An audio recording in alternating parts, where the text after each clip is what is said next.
Hello everyone, hope all of you are doing good.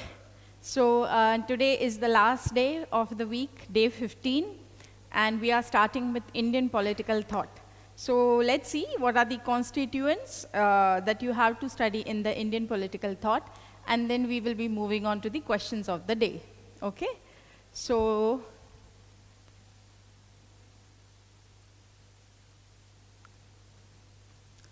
when we talk about Indian political thought, okay, so just like there has been Greek political thought, Chinese political thought, similarly India also had an ancient political thought.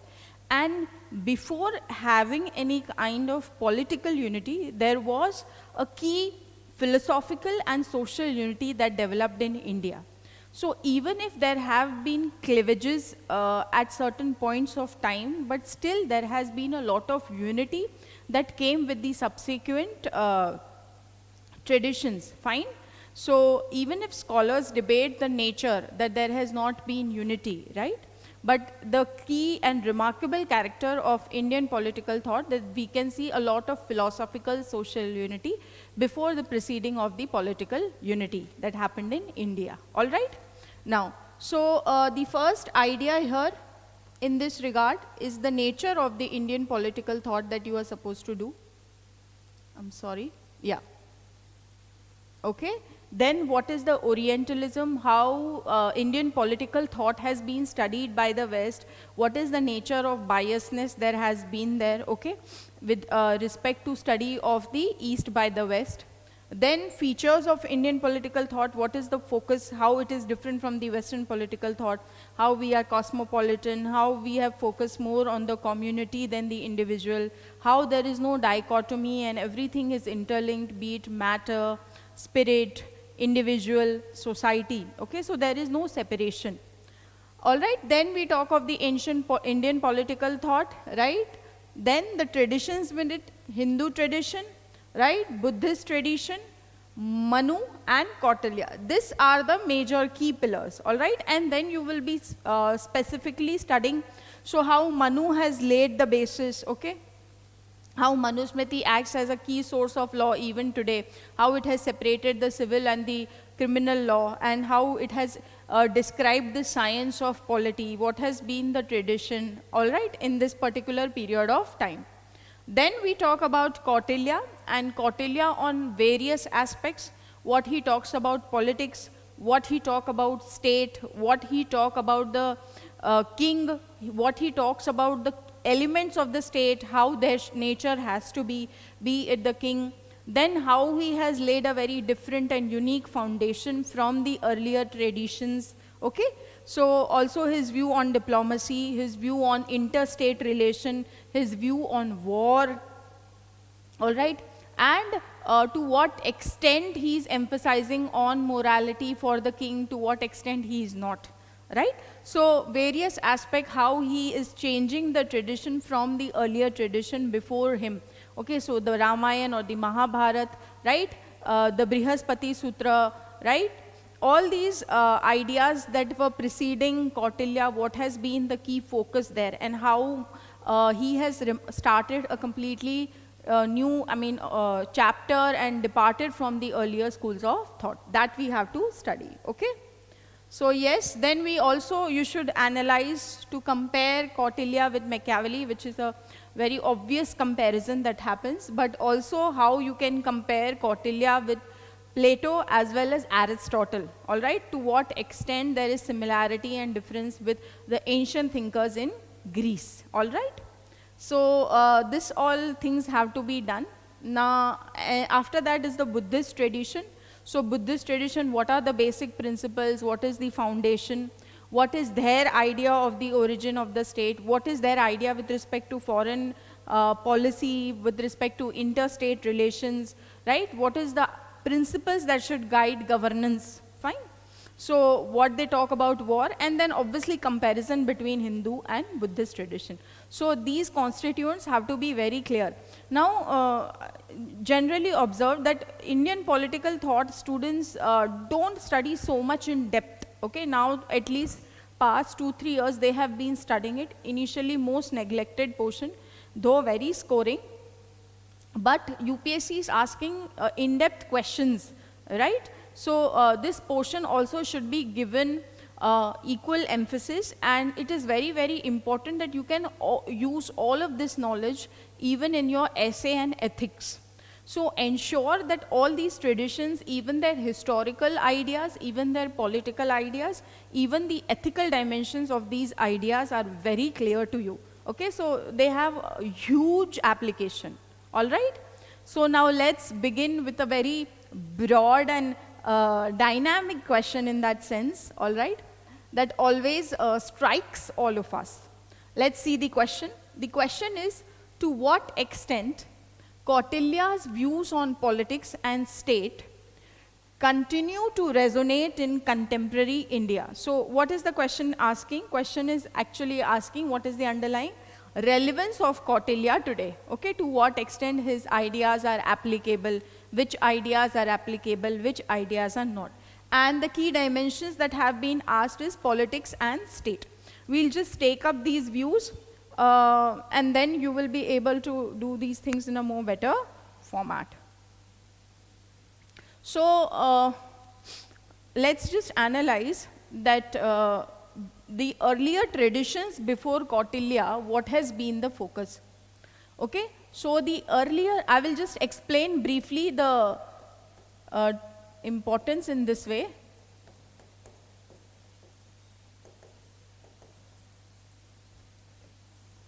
So there are two ideas, right, with respect to when we talk of the nature of politics as a discipline and how he makes politics as a discipline, right? How he makes it autonomous, how he gives it a different dimension and marks a key departure in that regard. So there is Brihaspati Sutra,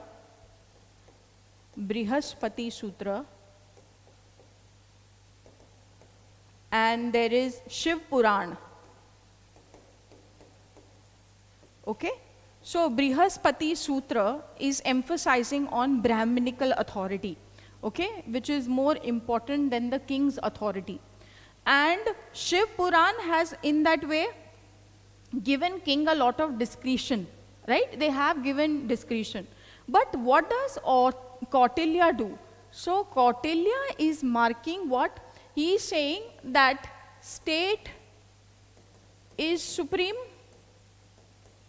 and the king, which means the authority, has the final say in all matters.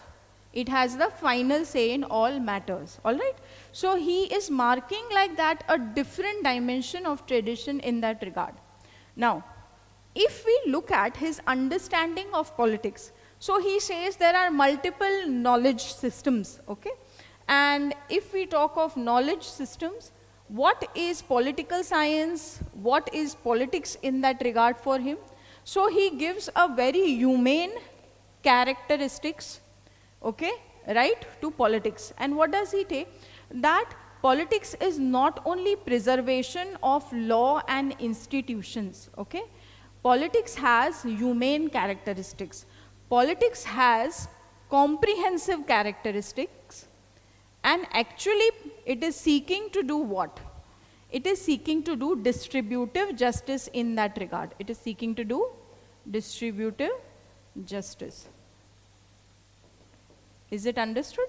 So he gives the nature of politics a different dimension than religion. Okay? Then if we talk of the laws that should prevail in any particular state, what is the role of law? So he says, he is a positivist in this sense, okay? And what does he say? He says any law, okay, be it the customary law, be it the sacred law, any law that exists, actually the supreme finality belongs to the law created by the authority. All right? And if we see, he also gives the emphasis on economics of politics, okay? So he is also a key contributor to emphasize on political economy, all right? So that's why how taxes have to be there, how their distribution has to be done, what is agriculture, how everything has to be treated. So these principles, which are also very important for public administration, right? And to establish a welfare state is also something he is emphasizing on. Okay, so he is also talking of political economy. Now our question is what? Our question is to what extent the views of Kautilya resonate in contemporary India. So when we even look at the discipline of politics today, right? All the dimensions that Kautilya has pointed remain relevant even in the present contemporary India. Why? How we can link it? So if we talk about comprehensive nature, so how do we define politics? We say it is all collective decision making of matters, right, of social life, right? And it gives that kind of nature. So even Aristotle had said it is the what? Master science from which all other sciences take cue. So in his idea of knowledge systems, politics enjoys this kind of characteristics, and that we can see even today. Okay, so if you see one of my classes, I have explained the nature of politics, all right?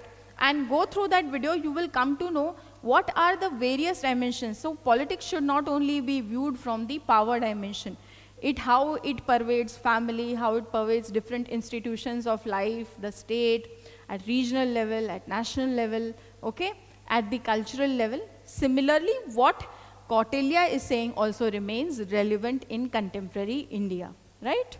Then also emphasis on the law that he has made. Okay, laws are very important, that has been created by the state. So if we look at the LGBTQ debate, right? So if the state, right, does not legally make this entire marriage, same-sex marriages legal, right? So there will always be challenges. So the authority of the state, the final say that state has in matters of law is very important, and similarly is what Kautilya had also said. And we talk about the political economy. Okay, so even economics of politics is important. So how the policies that have been crafted by the present government, and that's why how India's position has jumped today to the 5th position. Okay. So this is how we say that whatever he said of politics as a discipline, as its character, how he separated it like that from religion, from the earlier traditions, how he made the state supreme in that sense, resonates in contemporary India even today. Okay, fine. Now, let's talk about the nature of the state he is saying in depth so that you will get a more key view. So it is the state. Okay, so what kind of state? So firstly, he also agrees with the idea of Matsya Nyaya, and he also agrees about anarchy. And when he is talking of anarchy, just like Hobbes, he says, actually there is a mixed response that he holds. On one side, he is talking of the Matsya Nyaya, and on the other hand, which means anarchy, there is some set of an element with respect to divinity, to the authority of the king. Why? Why does he do? Because he says that whatever the king does, it cannot be questioned. It is the king has final say, and king cannot even be punished by the virtue of any other law. Okay, so it is just the same Hobbesian dilemma, right, where he says individual is important, but we still need absolute authority of the Leviathan. That's why Hobbes moves towards absolutism. So same Hobbesian dilemma is impacting whom? Kautilya. So how he says contractual origin is also important, right, because there is anarchy. But along with it, to the authority of the king, he says that what king does, okay, that cannot be questioned. That has the final say. So on the basis of religion, right, he is even more supreme than that. So that way the powers of the king, though not derived from divinity, but enjoy that kind of sanctity, that enjoys that kind of sanctity. Is this understood? Okay. So then if we talk about the nature of state, so he is obviously talking of the welfare state, and the role of the king in maintaining this welfare. So what is his key theory? Okay, he talks of the Saptang theory, and he talks of the 7 limbs of the state. And yes, if we talk of certain elements that he has spoken of, be it the king, be it his council of ministers, be it protection of the territory, how even protection of India's territory is so important for our sovereignty even today, okay? Protecting the people, right? Protecting frontiers, protecting the finances of the state, how we even need friends in international relations. So whatever elements of state he has said, okay, in a new way, they are important even to the protection of the India as a state in the contemporary India. So he would talk about this Saptanga theory, all right?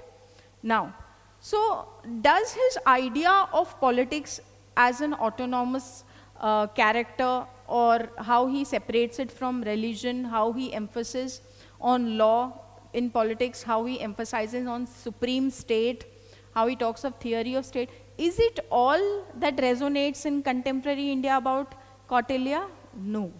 Even what he talks about diplomacy and statecraft and international relations is very, very important. So his view on diplomacy, statecraft, interstate relations is very, very important. Let's highlight a key characteristics in this regard. So what does he say? So he says he is giving the Mandal Siddhant for interstate relations that way, right? Mandal Siddhant. And let's analyze one of his key ideas for importance in the present times is the idea of how to win war, okay? So he says that in order to particularly win a war, we need 3 things. We need finance, okay? Then we need military power, and we need wisdom, okay? And what is this wisdom and wise policy that he's talking of? Wisdom, which is very important, along with finance and military architecture, okay? So this wise policy is assessment of capabilities of one's strengths. So if you have a very strong enemy, okay, the best thing he says is compromise. And he says if you don't have a very clear assessment of your capabilities, then you will not be able to win the war. That because even if finance and military are on your side, the bigger idea is this wisdom, okay, this strategy, right, which is very important. And the same voice is resonating in the voice of Jaishankar's book, India Way. So he also says that India Way is also that India will be an ethical power, but if India has to move forward, how it will do it? So India needs to have an anticipatory vision. India needs to have an assessment of its capabilities. India needs to know from where the challenges will arise, okay? That's why no direct war or no direct confrontation with the Chinese, because you know, the relative strength also matters in that way. So if challenge tomorrow will come, like after the COVID pandemic, challenge may come from where? So challenge may come from robotics, data, AI, right? So these dimensions are something that we have to build upon. So that same voice is resonating and impacting how the present government is also approaching, okay? So be it the approach towards neighbors that he has highlighted in the Mandal Siddhant, be his context of diplomacy, how interstate relations are very important, why we need to maintain good friends with others, why we need allies also. All these ideas also resonate in contemporary India, okay? So this is the broad picture of this particular question. Now let's take the specific aspects so that you will be able to deal it in a better manner. Now I'll discuss the structure, okay? I was just discussing these ideas and linking them with contemporary India for you so that it just becomes easy. So we can say that Kautilya, right, in his key treatise, right, Artha Shastra, he is talking of treatise on science of politics. He calls Artha Shastra as science of politics, fine. And some have also called him the father of Indian political science.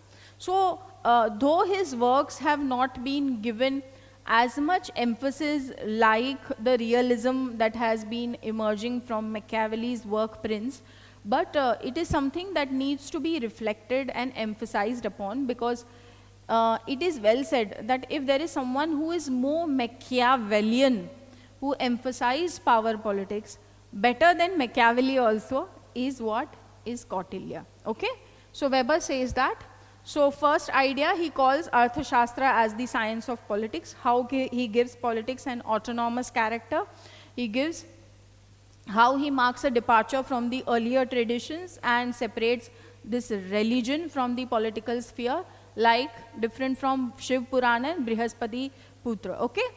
So he is a materialist. That's why political economy of state, taxation, administration, all this he has emphasized on. Right? He is a positivist because the key law is, which law is more important than sacred laws, customary laws for Kautilya? It is the law of the state, which is made by the king at that particular point of time. All right? So he says that positive, determinate commands and ordinance issued and decreed by the king were the superior to sacred laws and customs. Then he also emphasizes on what? Dandaniti. So this is the basis of the Purusharth, he says. And what is Dandaniti? Obviously, the art of using force to control any errant elements in society. All right? He is also the forerunner of realism in Indian tradition. So all this, we see that these ideas even resonate in contemporary India. Now, he gives politics an autonomous character. He described it as comprehensive and humane discipline. Okay, not only law and order, but concerned with developmental functions. And that's why we see how important role developmental states play in the present time, all right?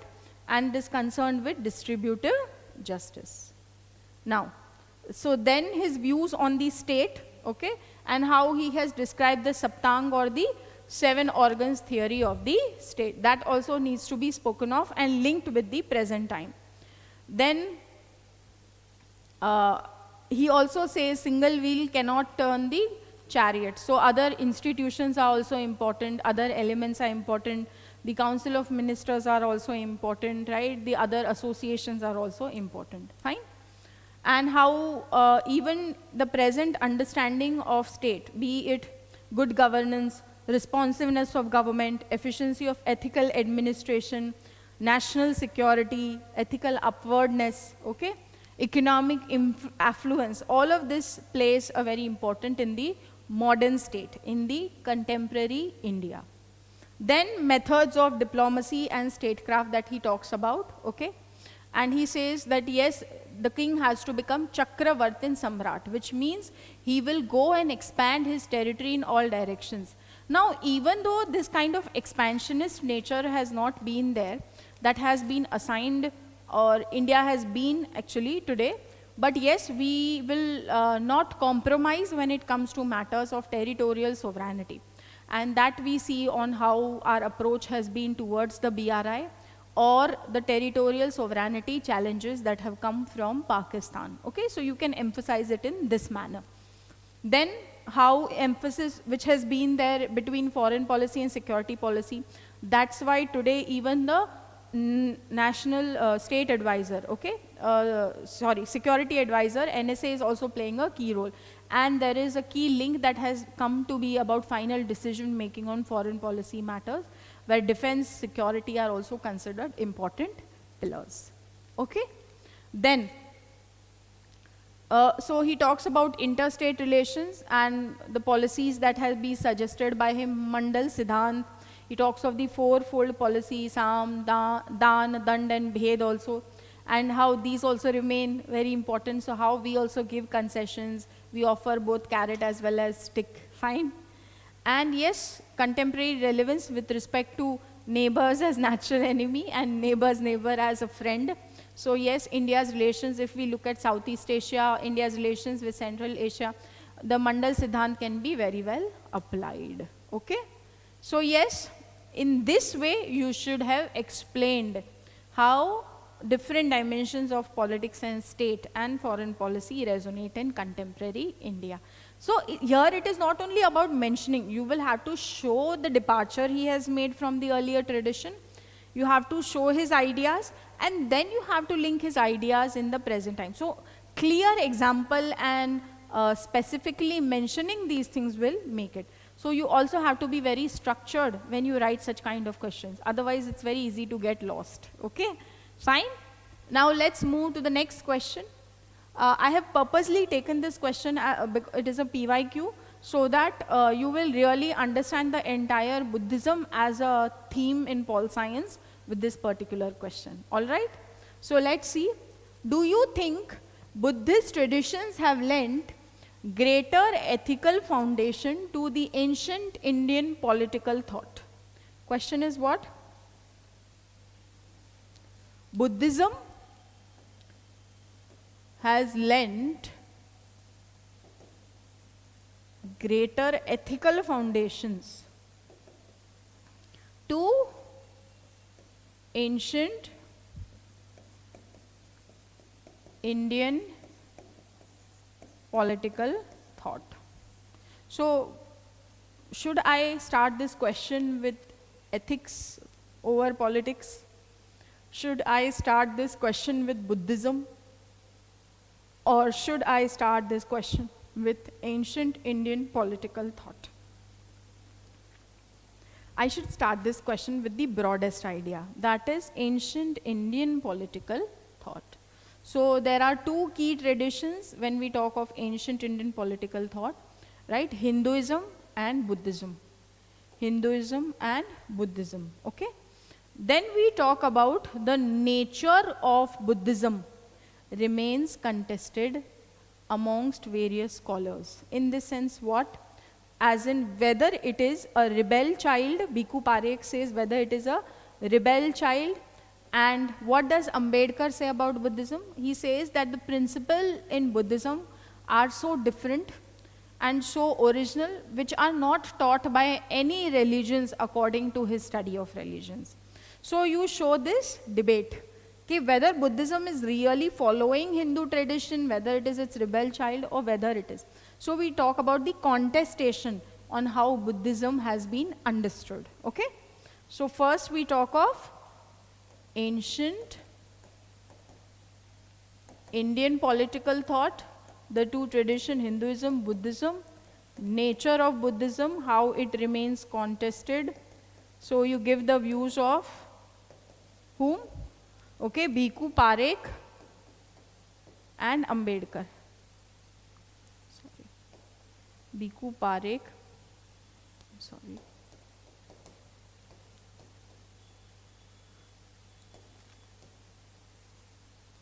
And Ambedkar.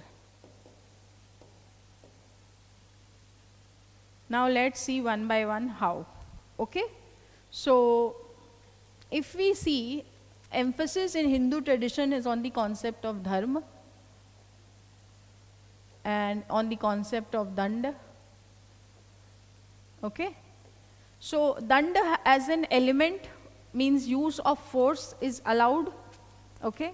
If Dharma is not followed, which means where there is adharma, what will come into place? Dand will come into place. Within which tradition? Within the Hindu tradition. Okay? And when we talk about Dharma, in Hindu tradition, right, what does it say? So he says, in Hindu tradition says, Raj Dharma is different from Dharma of an individual.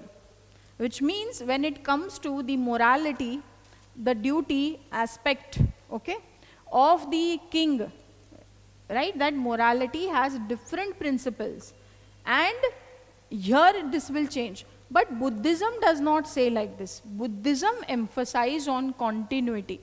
And it emphasizes, so here the political dimension becomes important. Why? Because morality of king will be different from the morality of its subjects. But what does Buddhism say? Okay, Buddhism emphasizes on ethics over politics.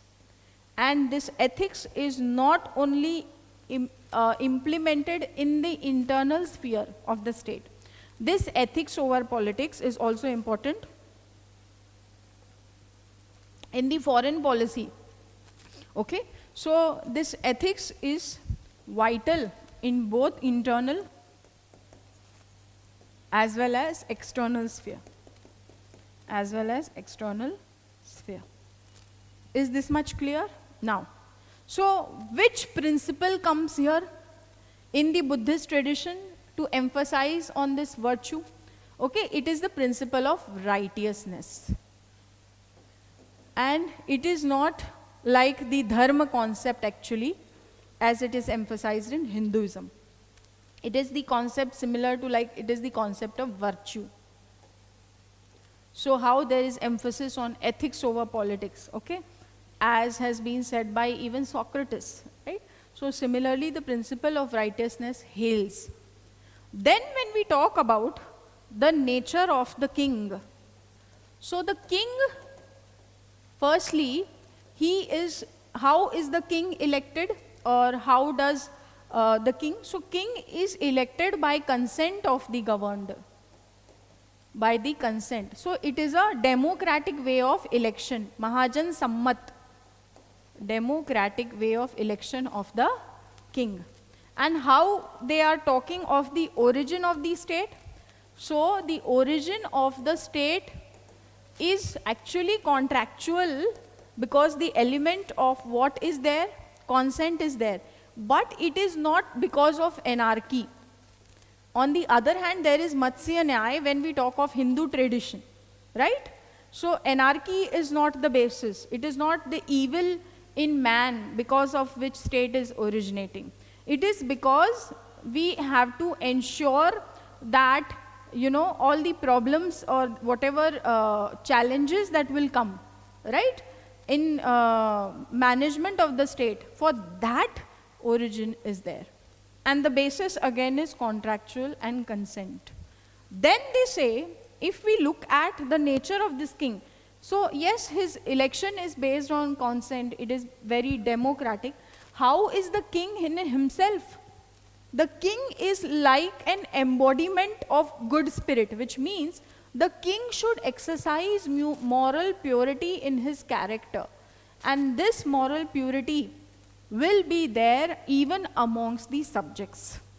So yes, the king has to be moral even in the Kautilian tradition. But there is this difference where Raj Dharma allows that morality to be compromised, which does not occur where? Which does not occur. Why? Because they say that you cannot externally change a person. You have to bring a change in the person in the internal purification. Okay, when Buddhism focuses on this internal purification, king also need to show this moral purity in his conduct. Only then the subjects will learn how to be morally more good in the conduct, right? Then, with respect to how the organization, how the political organization works within Buddhism, so it is the spirit of what? It is the spirit of universal brotherhood. So the monks operate on this principle of universal brotherhood with each other. And there is no hierarchy like it is there in the caste system. So Kautilya used to say what? That yes, there are these 4 castes, there are 4 goals of life, and everybody should be respectively following the goals of their life as per the social order. So respective functions are associated, right? So, but Buddhism doesn't say this. It does not believe in hierarchy. It does not believe in equalities. It does not believe in this Brahmin idea of from where which person, which body part the person is being born. So we see with respect to origin of state, with respect to nature of the king, conduct of the king, okay, with respect to the very principle on which politics is organized, right, or on the basis of which the Sangh will be organized, right, or how the king will spread Dhamma. Everything there has been a clear emphasis on principle of righteousness. Okay? And the same thing in foreign policy also. So we should not engage in wars. There is no scope for war. No scope for war in Buddhism. So Kautilyan tradition, there is war. There is Danda Niti also that is emphasized in Hindu tradition. But this has not been there. Okay? Understood? So let's see now specifically. So first we talk about Indian political thought, two traditions, Hinduism and Buddhism, and how scholars differ. So we give the views of Bhikkhu Parekh and Ambedkar. Then we talk about the importance of Dharma in Hindu tradition, but how it is different, how the principle of righteousness has been given emphasis in Buddhist tradition. Also, then a primary purpose of the state is obviously social order, and how, right? So political righteousness is also like the cosmic principle. So how in the cosmic, in the nature, there is righteousness, similar order will be there even in the social life, all right? So what is righteousness? Elements, principles of righteousness are like right views, right intention, right speech, right actions, right livelihood, right effort, and right mindedness. So it is like virtues. Then what does the king do? The Chakravartin Samvad. Okay, so he advocates Dhamma. All right. Then what do we say? Origin of state, how it is done. So what is the basis of the origin of state, right? And how the Sangha is also organized. However, we can conclude with what Gandhi says, that Buddha never rejected Hinduism, but he broadened its base, gave it a new life and new interpretation. This will show the synthesis, all right? Thank you so much. I hope the entire topic has been somewhere, come to your mind, and all the traditions are clear. Study Manu also study the remarkable shifts, study the contested nature of the Indian political thought, what schools of thought are there and other things. Well, okay.